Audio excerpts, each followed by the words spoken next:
Oh, I don't think I should do this map. Why would I take a map that has Beyond in it and just start slamming density thinking I can tank anything? Hey guys, how you doing? It's Berzer3 here. It is the 20th of January of the 3.13 Echoes of the Atlas Ritual expansion. I wanted to go ahead and make a video guide for you guys to help you understand how Ritual is going to work if you haven't played the league yet and you want to get in and use the mechanic to your advantage while leveling. This is not going to be a guide on how to speed level or how to get through the whole game. This is more going to be a guide on how Ritual works and how you can use it to your advantage, like I said. So, with that being said, let's get right into it. Alright, here in the Wiki section, we're just going to talk about the Ritual League and what it all is. So, Ritual has ritual altars in every area right now, with some exceptions such as Delve, Heist, and whatever else the devs decided they didn't want to have it in. What are altars? Altars are guarded by packs of monsters. You can activate the altar after killing the pack that guards it. Once you kill the pack that guards it and you activate the altar, then there will be a mechanic that creates a circle on the ground that you cannot leave, as well as some sort of interaction with that altar, such as meteors falling from the ground, rotating beams that do cold damage, stuff like that. How do you get out of this? Once you start the altar event, the circle appears on the ground and you cannot leave. The only way out is to quit, kill all the waves of monsters, or die. I do not believe there is any penalty for the favor you earned before dying, but you will not be able to earn the rest of the favor available from the monsters that would have continued to spawn had you succeeded. So what do you do after then? After you do a ritual and you activate an altar and you kill all the enemies, you will earn your tribute and favor, which is the currency used to unlock the items after everything is done. You will want to go and kill the other altars in an area before spending any of that tribute slash favor, because you will have more money to work with and the item set will unlock more things that you haven't seen yet if you open the favor reward menu prior to killing everything. So that was kind of a lot of words right there, but the TLDR is that kill monsters, get money, buy loot. That's how it works. Let's scroll down here to the mechanics so you can read it with me if you want or read it on your own. I'm just going to breeze through it. Players must first slay the monsters guarding the altar to activate it. Boom. Then clicking the altar begins the ritual, and the ritual circle appears on the ground. That's that circle that you cannot leave. Monsters spawn in multiple waves, each wave harder than the last. After defeating all the monsters within the ritual, combat phase ends, and players can loot the altar. If the altar was located near boss room, then the boss has a chance of spawning again within the ritual. So that one to me is kind of important. Late game when I get into maps, I've had some very annoying map bosses that I wanted to get Atlas completion. So I rushed to the end of that map to kill that boss to make sure I got completion. Then I was like, let's do the ritual now and see if I can get some more money. And I had to fight that boss 3 to 4 more times in a ritual altar with the ritual mechanic going on, smacking me with laser beams or shocking me with lightning bolts and stuff like that. So that's one of the few parts that is a little wild to me and might have been helpful to know before the fact. And finally, clicking the altar displays the ritual favor interface that allows you to select rewards. Some rewards are hidden and be revealed after more rituals on the same map are completed. So that's kind of what we're saying. Do all the ritual stuff first in a zone before you try to buy or look at things. Save yourself the time, with the exception of if you're speeding through from area to area while doing the leveling process and you don't want to stop because you know you're going to be item levels ahead in a few minutes, then just go ahead and skip. Maybe check and buy some of the cheaper currencies that you can have before leaving that zone, because you killed some of that stuff and got the ritual favor anyway. But that's only if you've activated the altar. So for speeding through the game early on, I've actually just gone to the altars and killed the enemies that guard it, but do not activate the altar, because it's a guaranteed pack of monsters that grants experience, and you don't have to activate the altar encounter. You can just kill the pack, get the experience, move on to the next zone or ritual that is on the way to the next zone. If you wanted to activate the altar to do the ritual encounter, as long as you're not completely underleveled and you're moving along at a decent pace, it probably only takes anywhere from 5 to 15, 20 seconds. So It does take a few moments, but nothing extremely crazy in my opinion. So after that, and you fight, and you earned all this ritual, and you've killed every altar in the zone, what are you going to do now? So you can then buy any one of these rewards that is listed. It looks like this. We will show it later. There is a bunch of different rewards you can grab, and you just have to spend your tribute, which you see here at the top, or you can defer items. Every item will have a cost, which you will see when we go into the in-game section of this guide. But that's how things work. Deferring is the only thing that might be a little complicated to understand at first, but once you get the hang of it, it's not a big deal. Deferring an item costs 15% of the original price and can be repeated every time it appears. A deferred item will reappear in a later area, discounted by 10% of its original cost. If the item has been deferred further, the price will decrease. It is currently undetermined how long it takes for deferred items to reappear. Valuable items will take longer to reappear. So that's all basically saying you have, 1,000 favor that you earned from killing all the monsters, and the item you want to buy is 2,000. So what do? You spend 15% of that cost now to get a 10% discount later. And then it appears later, you still can't buy it, repeat the process. Then you pay 15% of that discounted price to get an additional 10% off in the next time you see it. So you can keep deferring until something is available, as long as you have enough favor to defer the item. The items are also generally listed, from what I've noticed, as the top left here will be the more expensives, going top to bottom, left to right, to the bottom right being the cheapest items available. With the exception, I believe, that items you have deferred will be in the top left before any of the undeferred items. Deferred items will also have a little icon in the bottom right corner that will show you that it's been deferred, and it will also show you a border around the edge that is gold if it's been deferred, and red if it is the last time that it will appear in your favor menu to buy. So that is how you're going to want to know that you can or cannot defer an item further. Check it to see if it has that red border, and if it has that red border, that's your last chance to buy that item before not seeing it again. Other than that, here are the different types of ritual altars, and there are more altars than this in the game. I don't know why they didn't list those or did list those, but I've noticed that when I went in, there are more than these types of rituals, and some of them have different reward types. I had an opulence, which granted me nothing but currency. I had some sort of laser beam one that looked like this one here, except it was 5 laser beams instead of 3, and that gave me nothing but divination cards. So that's pretty much the mechanic breakdown of how everything's going to work. Kill enemies, get favor, buy items, or defer them till later. Repeat. Okay, for this part of the guide, I'm going to have my camera turned off to make sure that you can see the entire screen and not miss anything that's going on. Basically, same as like we said before, we're going to run through, find a ritual, kill the enemies, get some money, buy some cool, sweet stuff. My one chance at this to go, and let's see how we do. Alright, here's our first ritual altar. As you can see, here's the pack of enemies guarding it, which you watch our experience bar. As we kill, we definitely get experience for killing this pack. And now that they're all dead, we can interact with the ritual to activate it.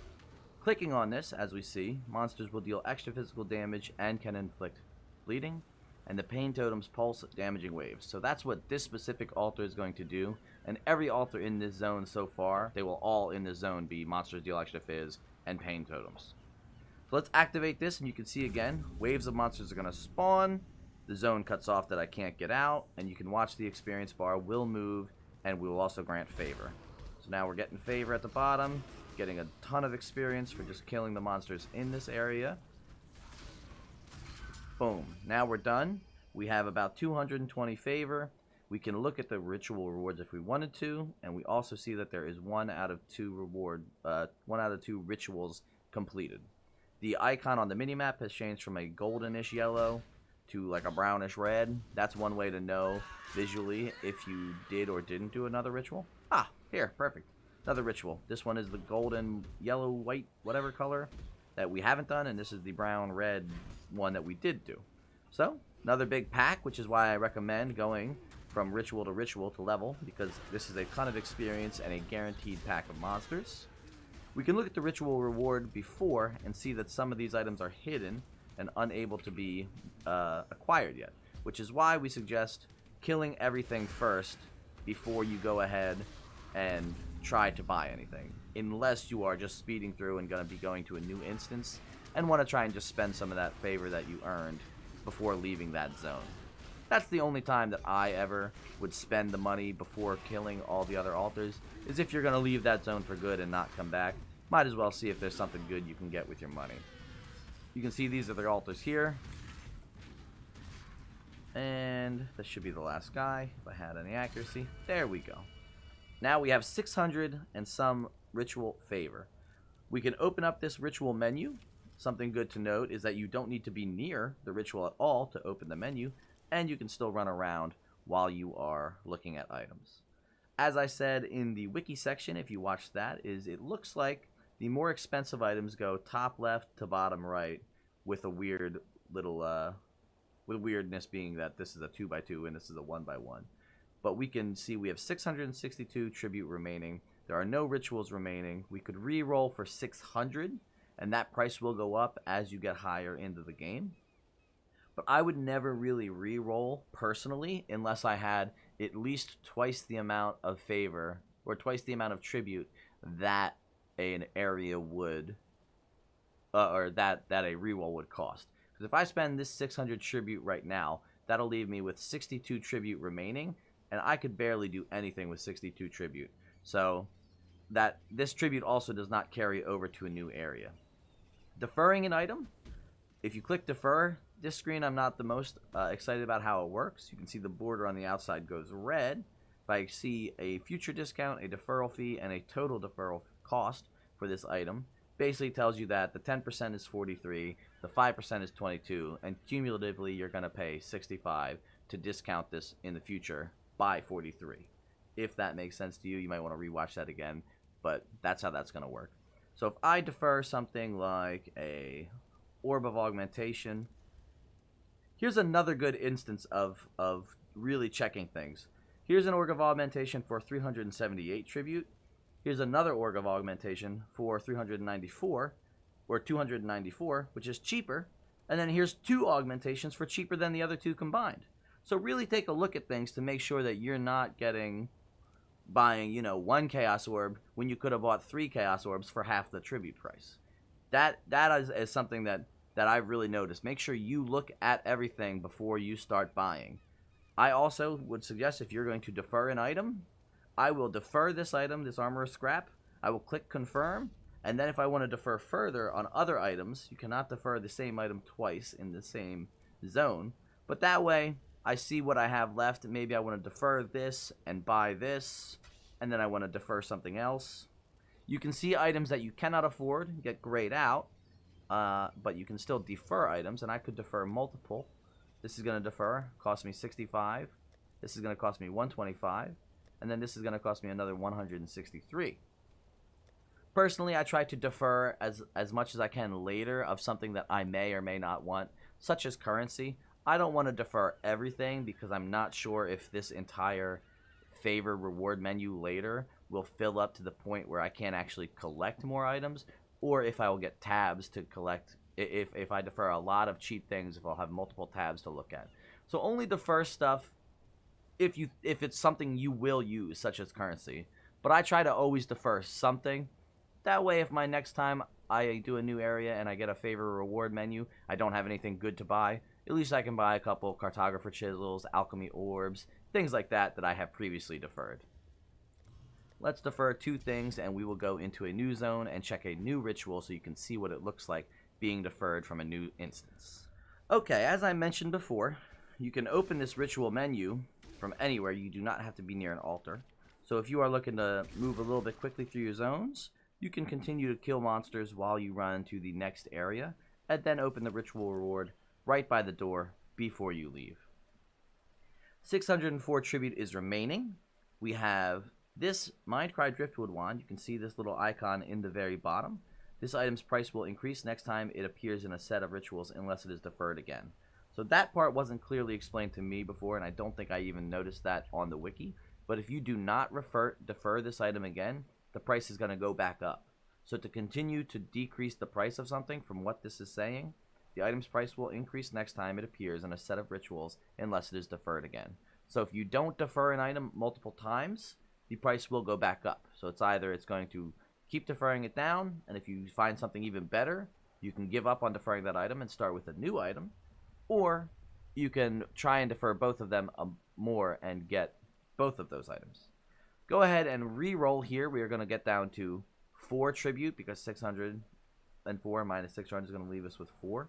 I wouldn't necessarily ever do this unless you, again, have a fair amount of excess tribute and there's really nothing there that you want to see. Hopefully this item will pop up again. It did not, and we were hoping to see that again so you could see the red border on it. So I will go do another zone and be back in a second. This might be an area where I would skip a ritual, as the circle goes around walls, and there are sometimes can spawn monsters in weird areas, so I have to kill one last monster. There he was. You could end up spending way too much time running around looking for one monster to kill. So perhaps at your own discretion, if you're in a crowded room or crowded area, perhaps you do not want to do that, and you could skip that ritual. Here we can see the armor scrap that we deferred earlier. For now it will cost 346, or we can just get a new armor scrap for even cheaper. See, deferred items will appear in the top left, and then the most expensive items will happen under it, all the way down to the cheapest. Hopefully we can defer. There we go. You cannot see very well because it is grayed out, but this item is the last time it will be deferred, will be available from this area unless it is deferred again. Can't really see, but this has a red border on it now instead of having a gold border on it. And a tabula rasa also appeared, which I now do not have the availability to defer because I do not have enough money, and that feels bad. You can apply your item filter down here at the bottom. It will not make any of the items disappear. It'll actually just gray them out, just like things look here, so you will just know to ignore those, but I would still personally look at them because you never know what you're going to find. That again is at your own discretion. Other than that, that is how ritual looks in game and how I would roll with it until you really learn the mechanics on your own and find out the strategies you want to apply. Breaking it down now. After you watched all that, hopefully you have a better understanding of how ritual works and how you can use it to progress yourself to the end game faster. If you have any other questions about the game or about mechanics that weren't discussed here, feel free to let me know. Stop by the Twitch channel or ask me in my Discord. I love helping out, and I love learning new mechanics that I don't have a great grasp on, because then I can help you learn more mechanics as well. Other than that, I'm a shameless plug. Come on by the Twitch channel. If I am live and you are watching, you will always get first dibs on trading with me for things I need, as well as sharing Trials of Ascendancies that come up in my maps if you need them. See you guys there.